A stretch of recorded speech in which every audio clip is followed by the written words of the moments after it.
اللهم صل وسلم وبارك على رسول الله. اخواتي واصحابي وحبايبي عاملين ايه؟ يا رب دايما بخير وعلى خير. النهارده هنعمل حاجه حلوه قوي. معانا نوع من انواع الخضروات الجميل اللي تقدري تستخدميه في كذا حاجه. تقدري تعملي منه كيك، تقدري تدخليه في شوربه الخضار، تقدري كمان تعملي منه عصير بنوع مختلف غير اللي احنا بنشربه العادي. والنهارده هو ده اللي احنا هنعمله. هنعمل منه نوع عصير حلو قوي قوي قوي.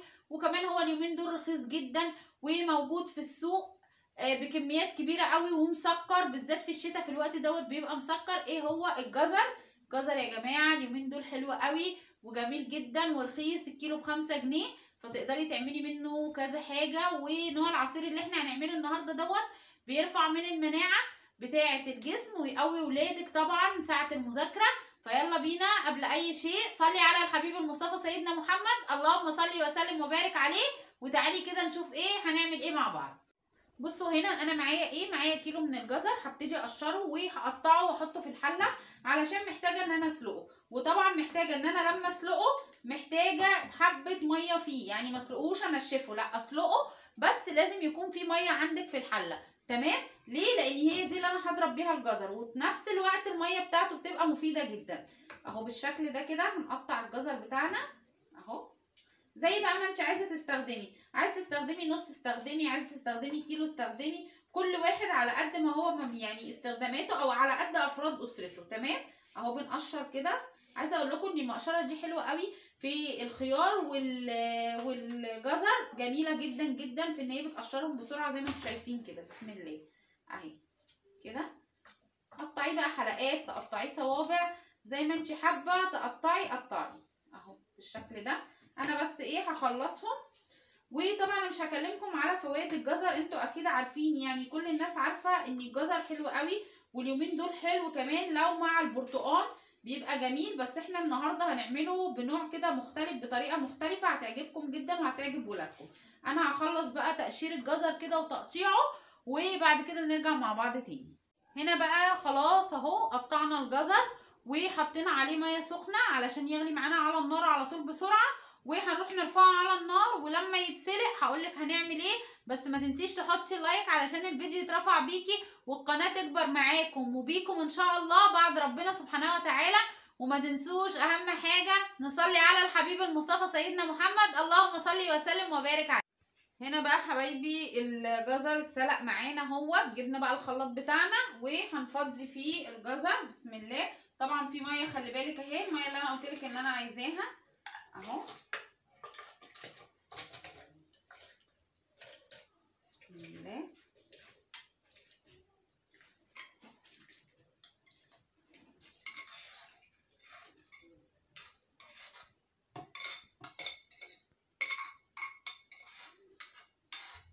هنا انا فضيت الجزر اهو كله بالشكل دوت. تمام؟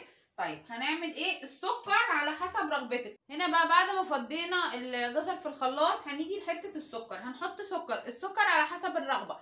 كل واحد، في واحد بيحبه مظبوط، واحد بيحبه محلي قوي، واحد بيحبه يعني سكره خفيف. فطبعا ده السكر بتحطيه على حسب رغبتك بالشكل ده كده اهو. وهشغل طبعا بقى الخلاط بتاعي واضرب الجزر بالسكر.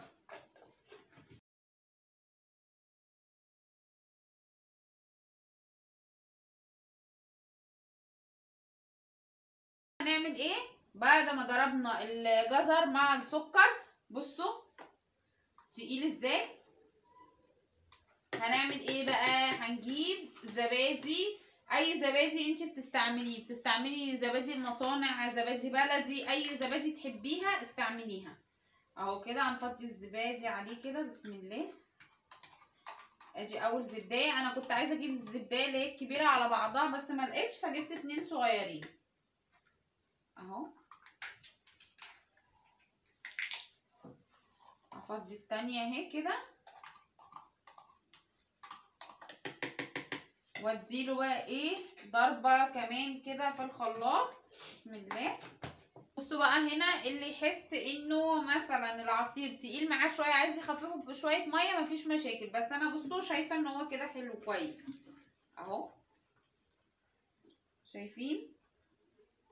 بسم الله ما شاء الله، وحاجة مفيدة جدا جدا لولادك اهو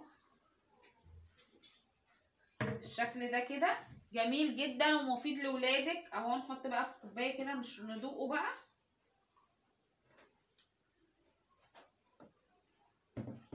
بالشكل ده. ما تنسونيش بقى في اللايك والاشتراك في القناه لو اول مره تشوفوني، وتفعيل زر الجرس، واقول لكم السلام عليكم ورحمه الله وبركاته.